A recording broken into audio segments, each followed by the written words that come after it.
chat. We've come a long way. And, I hate to be the one to say stop talking. But I'd like to say, it's an honor to be here in front of you guys. Unbelievable.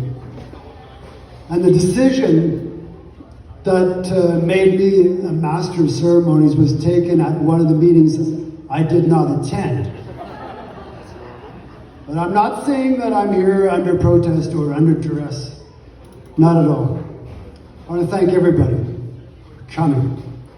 I want to thank the plus ones who came along. And I don't know if that's even allowed to say these days. The spouses of the people who are the classmates. If I can call you a plus one and not hurt anyone's feelings, that's what I'm going to try.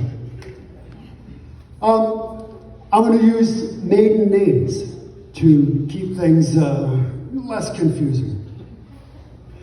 And I'd like to start on how this all came about. The genesis, the first seed ever planted for this night right now, happened at a luncheon in Calgary.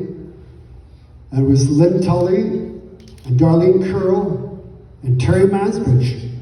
It must have been 2 years ago where they foresaw this evening coming. And I don't know if that luncheon was at a high-end restaurant or a burrito stand. I don't know. But I know Lynn Tully, being sort of a James Bond type of a fellow, very chivalrous, I'm sure he picked up the tab for that lunch and go along. What was that? Oh. Well, anyway, we ended up, we started with a committee. There's 9 of us. I'll name the names. Keith Sislock, the 2 Terrys, that's Neelan and Mansbridge, Darwin McTavish, Gordy Kingdon, Brock Alexander, Peter Harrison, Tommy Instance, and myself. And we had a simple mandate, was to just keep it simple, just make it a party. Like a bush party, like we used to have. And the other mandate was to try and find everyone. Because you didn't want someone to say, well, I didn't know about that, or I wasn't invited. Our job that was the hard part, and there was a lot of people we couldn't find. We couldn't locate Warner Freese. We couldn't locate Merrill Holmberg, Brent Inquist. There's probably more that I'm missing. But the idea of it being just a bush party, it reminded me of how did those bush parties ever start? It was like, it would start with loser laps.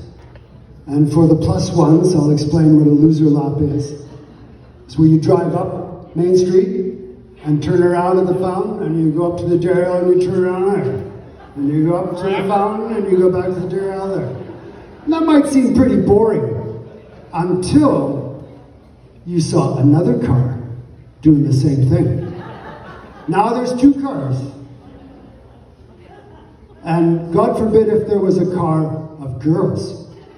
Now that really threw a mix in. There would be the car going down Main Street this way, would be one head facing forward, hopefully the driver. Other 5 are back like this saying, they turned at Chipperfields.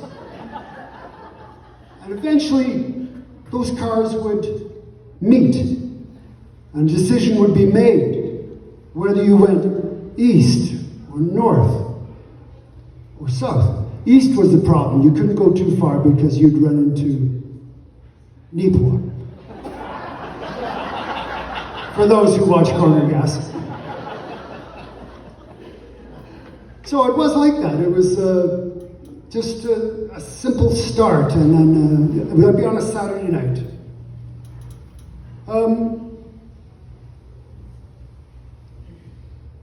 Another part of the committee, when we would get together, we'd say, well, what makes 50? What makes 50 the number? What makes 50 special? And you could hear Darwin mumble, well, that meant I passed.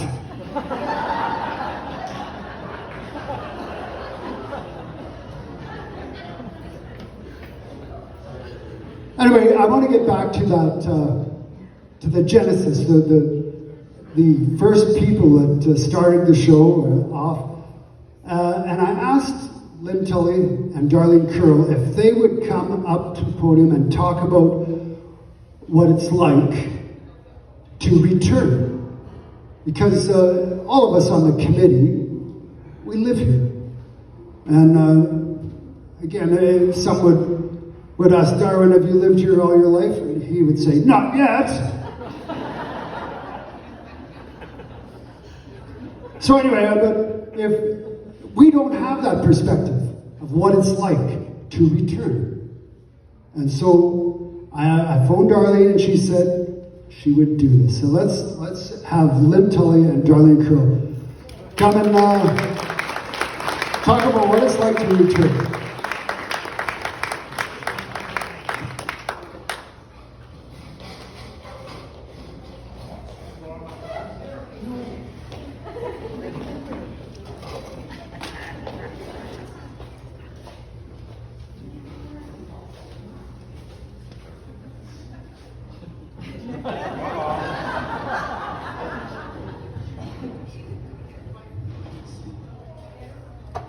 Hi. Welcome everyone, and just Blair, the only one to tell a joke. Shout out to all of us for graduating high school without Google.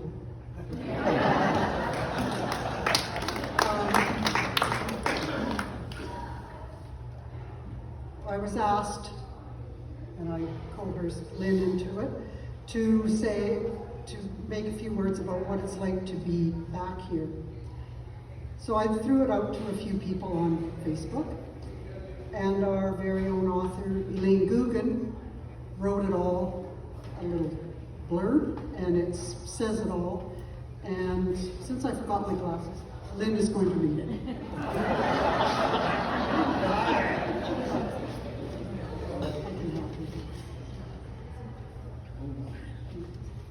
How far away can we get? This is from Elaine Guggen Maddox. The thrill for me usually begins when I reach the Saskatchewan-Manitoba border coming into Russell. Once I pass the Welcome to Manitoba sign and head down that big hill, it feels so exciting. However, once through Russell, the reality of knowing that what feels like the longest hour and a half of my life is still left. Passing through all familiar little towns and hamlets along the way definitely helps. The excitement heightens as soon as I get to the rest stop corner. Those last few kilometers are a blur of anticipation until I reach the hill coming into town. The first glimpse of Minnedosa cannot be measured. Home. I feel that too, actually. Emotions flood, and often for me, tears. A combination, I'm sure, from pure exhaustion from being on the road for what seems like forever and being home. Seriously, coming home turns back the hands of time, or for those of us who are not blessed enough to still live here. As you drive down the main street, you check out every street along the way, knowing there isn't one of them you haven't spent some time on. I love walking downtown, running into people I still recognize, which unfortunately is becoming less and less each time I come home. A lot from lack of memory, but there's also many new young faces with children of their own, probably some of the grandchildren of you people that we went to school with. It was also a little sad to see the changes in the town. Yes, I know it's called progress, but it's still hard for us old ones. The Farmhouse 50 is a wonderful addition to the town, but to me, Chipperfields will always be Chipperfields. And I can't imagine coming home and not seeing a reliable old skating rink standing strong. The loss of beautiful old heritage buildings feels like the loss of old friends. The United Church on Main Street being the biggest loss for me. As to many of you, I have countless cherished memories growing from time spent in that church. When at home, I spend as much time as possible checking out old haunts. Driving past my childhood homes and the school, up to the lookout, spending time with family and loved ones. One paragraph. Yeah, okay. It is a big one. At the gorgeous ceremony, and of course at the beach. The beach. Basically our home away from home when we were young. Remembering the pavilion as it first was, smoke on water. Does anyone remember hearing that coming across? Where we spent countless hours learning to roller skate, playing our favorite tunes in the jukebox, and sock hops we put together ourselves. Usually bring our own records and record players, hoping that special someone would ask us to slow dance. Sigh. Oh, I can't go on, I've got tears in my eyes. I can't see, okay. At this time, I'd also like to make a special mention of all the beloved classmates we have lost. Way too many, way too soon. We will never forget you and hold close the fun and the crazy times we all shared as kids. Rest well, dear friends. Well, back to some of the feelings and memories about coming home. I hope they brought back special memories of your own. I am blessed enough to still have family in the area, but for those of you who don't, I bet the love and hospitality you felt from this incredible community since you've been back home makes it feel like you do. Yeah. Thank you to all of those put on the shindig together and that will remain in Minnedosa, making it the unforgettable home it is. Staying was the smart way to go. You didn't miss a thing out there. Blessings to all. I sure wish I was there to celebrate with you tonight. And I'm going to be with you in spirit. So have a drink for me and party on. Big hugs, Elaine.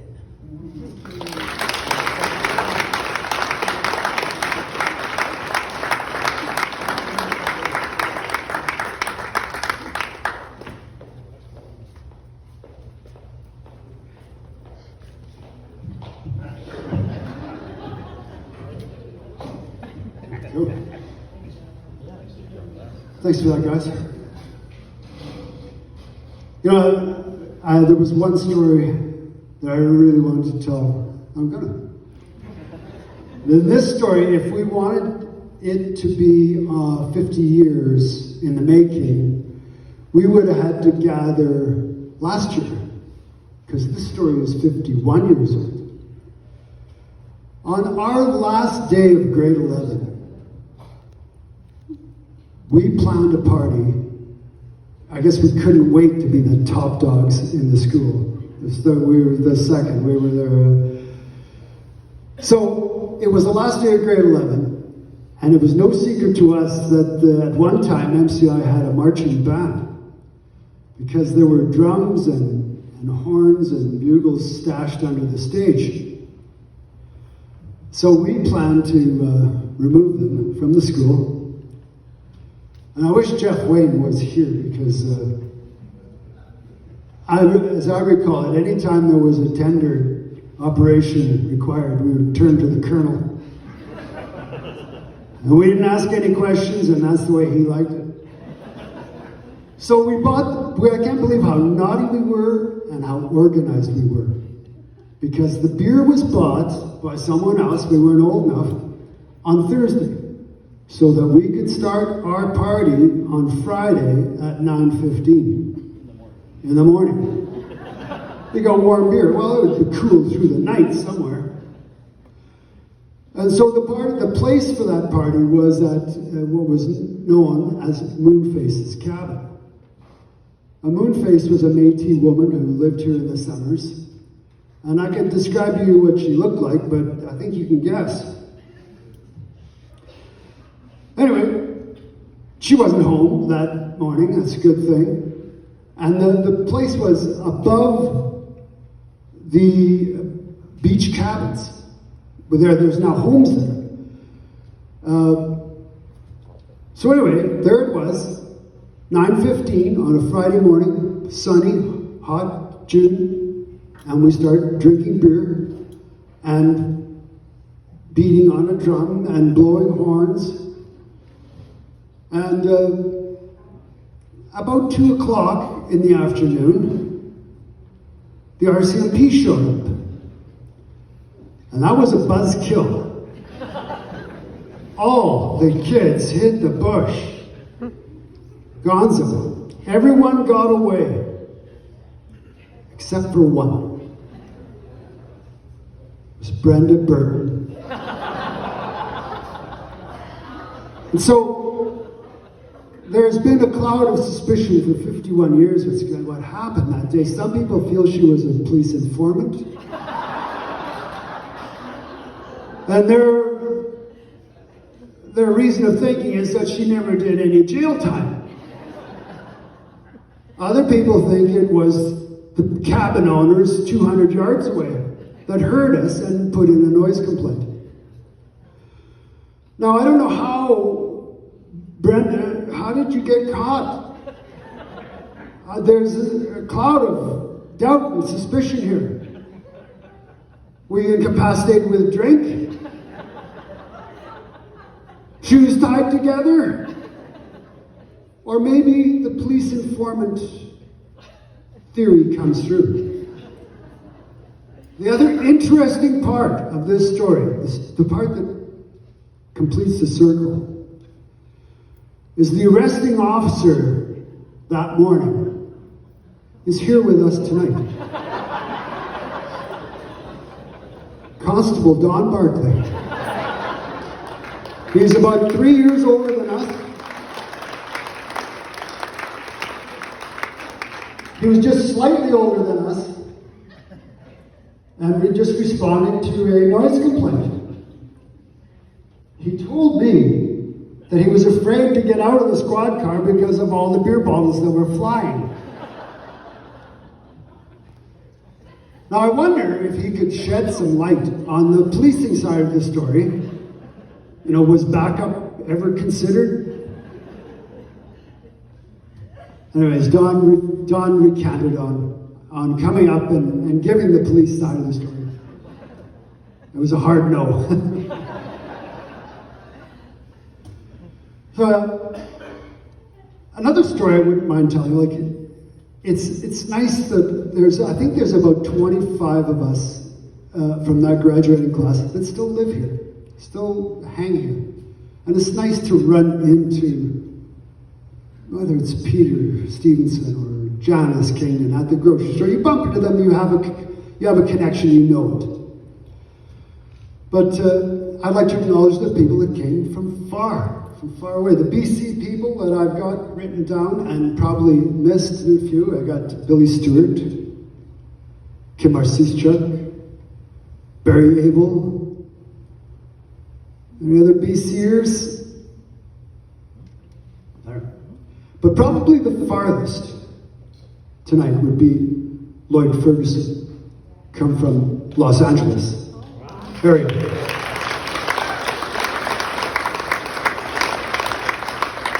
And I shouldn't single any one person out, but Lloyd's story is so unique. I want to tell it. I asked him last night if I could. He gave me the okie dokie. So Lloyd grew up across the street from me, and his parents or his father ran a barn just down the hill in what would very close to where the driving range is now on the golf course. And I don't think that his father owned the barn, but it was there and it was being used, the horses. So it was, from the beginning, Lloyd had that knowledge of horses. So then when he's about 18 or 19, there was the Carlsberg Brewery. They have an 8-horse hitch in Manitoba and they need a driver. Through Lloyd's father's connections, they suggested Lloyd Ferguson to go and drive this 8-horse hitch for Carlsberg Breweries. And he said that he got on there and the fellow was watching him. He was with him for about 30 minutes. And he said, okay, I'm going to go now. And there Lloyd was, in. The guy could tell. He was a natural. Later in life, Budweiser poached him. They saw him driving for Carlsberg and the Canadian circuit. So they headhunt him, and he becomes the driver on the West Coast for the Budweiser hitch, and he's in the Rose Bowl parade and places like that. And what an interesting story. And you cannot, the knowledge that that fellow has, you can't get that in an Ivy League school. You can't get it from a book or YouTube even. You just, you get in there as a young kid and you hang with it and you go with it. And then later in life, when they put him out to pasture, so to speak, he's not driving anymore. He's going to Scotland to buy horses for Budweiser. Great story. Sorry, Lloyd, I had to pick on somebody. For the plus ones of you who didn't know that story, I thought I'd tell it. You know, if you're the master of ceremonies, you're supposed to get the mic, give the mic. Get the mic, give the mic. And so now, one of our teachers from long ago, Terry Lum, has agreed to come and say a few words to us from the teaching perspective of what it was. So please welcome Terry Lum, please.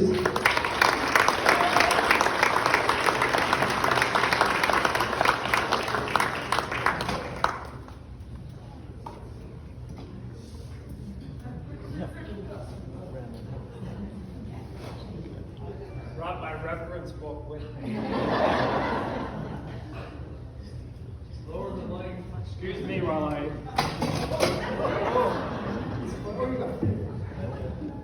This is not my first rodeo.